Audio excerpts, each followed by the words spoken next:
একটি ছোট্ট গ্রামে রাহাত আর মিম নামের দুই মামাতো ভাইবোন থাকত। ছোটবেলা থেকেই তারা একসাথে খেলাধুলা, পড়াশোনা আর দুষ্টুমি করত। সময়ের সাথে সাথে তাদের বন্ধুত্ব যেন আরও গভীর হতে লাগল। একে অপরকে না দেখলে তাদের দিনটাই অসম্পূর্ণ মনে হতো। একদিন বিকেলে নদীর ধারে বসে রাহাত হঠাৎ বুঝতে পারল মিমের প্রতি তার অনুভূতি শুধুই ভাইবোনের মতো নেই, এটা যেন অন্যরকম।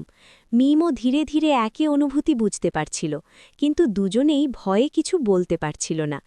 এক সন্ধ্যায় সাহস করে রাহাত তার মনের কথা জানাল। মিম কিছুক্ষণ চুপ থেকে মৃদু হাসল। তার চোখে লজ্জা আর ভালোবাসা একসাথে ফুটে উঠল। তারা বুঝতে পারল তাদের সম্পর্কটা সহজ নয়, কিন্তু সত্যিকারের অনুভূতি কখনো মিথ্যে হয় না। তাই তারা সিদ্ধান্ত নিল সময় নিয়ে বুঝে শুনে এগোবে, ভালোবাসাকে সম্মান করেই।